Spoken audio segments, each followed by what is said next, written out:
Hola, bienvenidos a todos.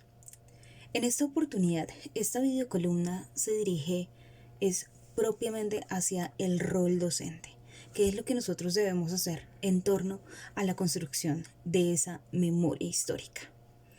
Y bien, bueno, existe una frase que afirma que quien no conoce su historia está condenado a repetirla. El maestro es quien debe hacer hincapié en la formación cultural e histórica de los jóvenes, esa revisión crítica de su sociedad, de la participación ciudadana, de su construcción para construir cambios sociales a los que pertenece, para incentivar el reconocimiento de su importancia en el desarrollo del presente, el pasado, ese progreso económico y político que se quiere. Los cambios que se producen aquí a partir del desarrollo histórico y la unificación como sociedad en pro del avance social que desea adquirir, el reconocimiento de los logros y las fallas de los otros. Esa experimentación de la vivencia como cultura, de los valores deseados sin la necesidad de irrumpir las libertades y los derechos de los otros. ¿Qué es lo que ahorita está sucediendo? Pues la sociedad es la experimentación constante de diferentes cambios y de diferentes aspectos. Vea, la economía, la política, la cultura, la religión, los aspectos que usted quiera. Esa imperiosa necesidad de que necesita ser gobernada la sociedad para poder vivir dentro del mismo territorio y el establecimiento de las políticas que lo dirigen. Sin embargo, resulta ser bastante desequilibrado el hecho de que en medio de ese poderío otorgado al gobierno, este mismo vaya a someter a las naciones a sus intereses particulares. Pues si nosotros hacemos un recorrido histórico y nos damos cuenta de estos hitos que marcaron a nuestra historia, como la Primera, la Segunda Guerra Mundial, la Guerra Fría, que marcaron a la sociedad desde diferentes aspectos que la transformaron desde su comienzo y que produjeron consecuencias y cambios notables desde su pensamiento y sus avances.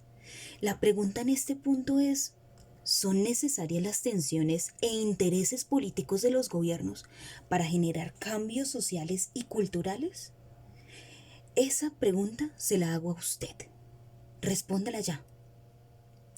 Pues estas grandes transformaciones y el pensamiento del hombre de las diferentes sociedades, las naciones con poderío económico y determinación política, la mejora en la educación, los cambios culturales y artísticos, pues han sido producto de su participación directa en estas guerras mundiales.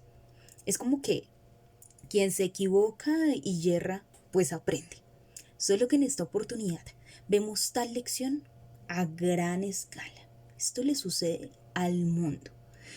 Pero Colombia no necesita una guerra, pero sí un establecimiento educativo y cultural que permita la emancipación de esa ignorancia de la sociedad y el desentendimiento por la política que tenemos.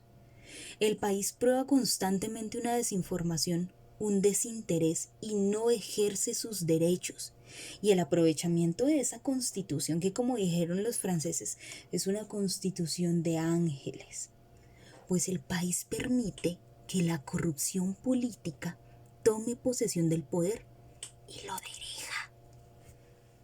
La nación sufre de su recorrido histórico y enmarca su presente dentro de este mismo, sin producir esos cambios sociales que se necesitan de profundidad en el voto, en la organización, en una culturación que permanece dentro de esta zona de confort con el establecimiento y el cumplimiento de sus necesidades particulares. Porque es que resulta que pareceremos ser egoístas. Si yo estoy bien, no me interesa entonces cómo está el otro y cómo está viviendo el otro. La educación es una de las grandes estrategias que permiten y generan un cambio cultural, social y a partir de allí político y económico. Aunque la estrategia de la calidad educativa es un proceso bastante lento, es un proceso paulatino, es acertadísimo para la sociedad. Y a Colombia le hace falta el reconocimiento del aprendizaje de los otros países, dejar de vivir en esa burbuja que habita con sus problemas y aprender de las buenas prácticas de los otros países que han tenido un recorrido histórico infortunado y mediado por grandes guerras. Pues la formación docente y para las diferentes generaciones debe darse bajo un reconocimiento de la memoria histórica y la reconstrucción de la sociedad, el repensar del hombre con razonamiento. la evolución de su propio pensamiento, el buen uso de las tecnologías, el entender los años de historia, hacer memoria histórica, los avances culturales y la retoma de ideas filosóficas y de construcción del hombre como ser pensante, ético, moral, participativo, social, político y de formación cultural. Optar por ese equilibrio entre el pasado y el presente para la formación de futuras generaciones y el porvenir partiendo de su memoria, sin divisiones significativas, de los tantos muros de Berlín que se dan entre las naciones. ¿Cuál es el problema entonces que tiene Colombia? Ah, veamos una parte del problema.